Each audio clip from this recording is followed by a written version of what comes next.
I only wanted to help. I want what you have. To be believed in. Sometimes villains only want to destroy the world because they had theirs taken away from them. And by the end of a movie, we end up feeling sorry for them instead of a strong sense of hate. Hate it when that happens. Here are 6 villains that you can't help but give your sympathy to once you understand their motives and past. Number 1 might move you a bit, but by number 6, you may even start crying, so brace yourselves. Starting our list is your favorite karate-chopping, yellow-eyed menace, Tai frickin' Lung. What they did to Tai Lung is the equivalent of locking someone up and throwing away the keys. Mind you, he's not in a cell. He's chained up with a boulder on each arm and with a shell that makes him unable to move. This prison makes Alcatraz look like a daycare center. And to be honest, it's fair that Tai Lung got this punishment. He was turning the Valley of Peace into a ghost town, and he disobeyed his kung fu masters. In case you forgot, this snow leopard was serving life in there. If that duck didn't show up, he was going to be there for more than 20 years. I'm glad Shifu sent you. I was beginning to think I'd been forgotten. I can't imagine missing 6 World Cups in a row. As much of a big bad guy as this cat was, everything was really Shifu's fault. Not because he had trained the ultimate killing machine, but because he made him believe in ideals that would end up corrupting him. Who filled my head with dreams? Drove me to train until my bones cracked. Who denied me my destiny? Shifu said it himself. He was so happy that he had found the perfect student and son that he didn't bother to keep his morals in check. I loved you too much to see what you were becoming. Let's not pretend like Tai Lung's crash out wasn't valid. Imagine mastering 1,000 scrolls, training till you broke your body, and getting rejected because an old turtle thinks you're an entitled brat. He wanted the dragon scroll, but Oogway saw darkness in his heart and refused. Honestly, I'm not mad at Tai Lung when he said sorry wasn't going to cut it. I'm sorry. I don't want your apology. I want my scroll. Anybody who still saw Tai Lung as a villain after learning about his backstory was being a bit harsh on this mean kitty. But is there anybody who gets judged more than Syndrome from Pixar's The Incredibles? Syndrome isn't your regular type of supervillain. That face he makes is straight up scary. He's so rich, he has a robot-infested island, and he's been getting rid of superheroes for a while now. Try picturing a young adult Lex Luthor who's shorter, has hair, and hates all types of superheroes instead of just one. This dude was so evil that he was ready to eliminate kids just because he hated their dad. The baby's sleeping. Do these villains have to always take things too far? Gosh. While Syndrome is shocked by who Mr. Incredible ended up with, we're shocked that he's actually known Bob since he was a kid. This little man wanted to be a hero just like Mr. Incredible. He even joined him on a mission to stop Bon Voyage. Syndrome was so full of life. I mean, look at how hyped he is to meet his hero. Cool, ready for takeoff. What the? Who are you supposed to be? But he did kind of get ahead of himself, which nearly caused the mission to go sideways. But damn, is Mr. Incredible cold. Invented these. I can fly. Can you fly? Fly home, buddy.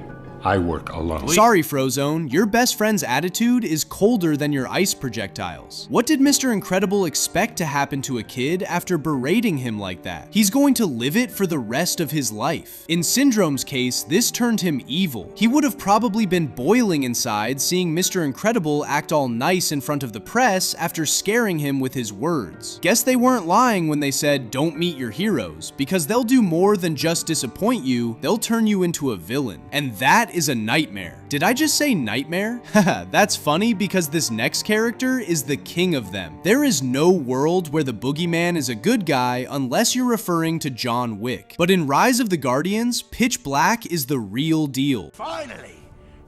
Someone who knows how to have a little fun. If Fear and Darkness had a baby, it would be this guy right here. Everything about him just screams evil. The smile, his powers. No boogeyman has ever boogied this hard before, and his aesthetics also match his persona. He's out here trying to get kids to outgrow their favorite childhood beliefs. That's right, he already put the Tooth Fairy out of business, and he's trying to ruin Christmas too. The Grinch would have been so proud. While he's busy doing sinister things, it's easy to forget his humanity. All those years in the shadows, I thought no one else knows what this feels like. He only exists because fear and dread are important human emotions. And before the Guardians were ever a thing, he was thriving. But when they came around, he got sidelined. He was suddenly this entity that was disgusting. If anything was wrong with the world, he would be blamed. Mind you, Pitch Black didn't choose to be who he was. The moon gave him that job. Can you imagine being given a task and having people hate on you for a job you didn't even choose? You kind of see why Pitch Black is as bitter as he is, don't you? He's not out here trying to plunge the world into darkness or start World War III. He just wants what every magical being desires. Maybe I want what you have. To be believed in. That's why they even exist in the first place. Pitch Black just wants his life to have a purpose and meaning. You really can't paint someone like that as a villain, can you? If there's anybody who does look like a villain, it's this cute teddy bear that smells like strawberries. Welcome to Sunnyside, folks. I'm Lotso Huggin' Bear. Watching Toy Story 3 is such a roller coaster ride. You go from being happy that Andy's toys have found friends to being scared for them right before understanding the villain. And then by the end of the movie, you hate him again. But let's look at how we first meet Lotso. This is where you folks will be staying. The Caterpillar Room. He's like the Stalin of Sunnyside Daycare. He's a teddy bear, and he sure does act like one when we first see him. Even after a rough day with the kids, Lotso still speaks calmly when they complain to him. Excellent. I'll go get my friends. Whoa, hold on there, boss. It's in this moment that he drops a bombshell. He's running a strict regime here, and Woody and his pals are at the bottom of the food chain. We asked the newer toys, the stronger ones, to take on the hardships the rest of us can't bear any. Can't believe we have a teddy bear out-mugging evil dictators in history. There's no way you can feel sorry for a bear who's cosplaying an evil overlord until you learn his backstory. She replaced all of us, didn't she? All of a sudden, it starts to make a lot of sense now. Sunnyside is a toy utopia. They constantly get played with. They don't have to suffer abandonment as Lotso. He may be evil, but he created the perfect world for toys. You'll never be outgrown or neglected, never abandoned or forgotten. No. The only thing is that right when it feels easy to defend him, he goes ahead and betrays our favorite toys. Where's your kid now, Sheriff? Come on, Lotso. We were just starting to warm up to you. Ah, yes. The character who's a crossover of BTS and Devil May Cry, Jinu. As the hottest villain in this video, I'm sure he has a lot of fans, but let me remind you just how bad he is. This dude was fighting demon hunters and putting humanity at risk. And can we ignore the fact that his family had a tragic end because of him? Hey, his heart was in the right place though. Guima made him famous and gave him what he lacked. He didn't even know that Guima was going to trick him and his family would be gone forever. So for 4 centuries, Jinu has been living with the pain and the guilt of what happened. You're a demon, just like me. All we get to do is live with our pain. If he ever went for therapy, his bill would be through the roof. And by the time these new demon hunters came around, he had essentially become Guima's puppet. You can see him as an overworked secretary. This is enough to feel sorry for the poor fellow, but as the movie goes on, you slowly start to fall in love with him. Well, not before Rumi does. Bracelet for your beautiful girlfriend? Oh no, we're not, no. she's not even my type. Their connection sparks a good in him that was dormant for a while. He goes from a super hot villain to a saddie with a tragic backstory, and finally into a redeemed hottie again. This man legit pulled the reverse Anakin Skywalker right before our eyes. Speaking of bad guys gone good, nobody represents this trope better than this blue man with an oversized cranium.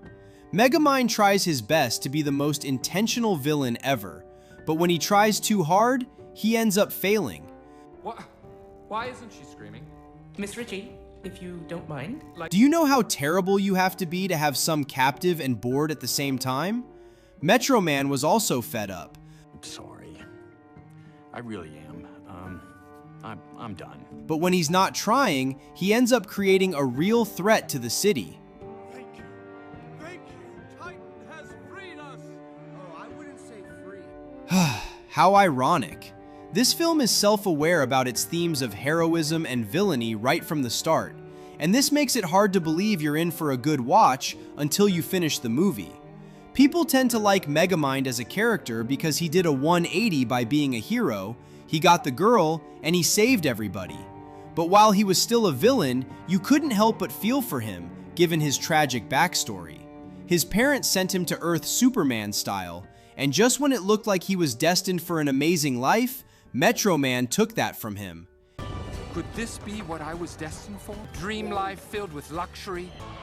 Apparently not. He didn't have a mom and dad. He was raised by cell inmates who took turns co-parenting him. That's how he was raised.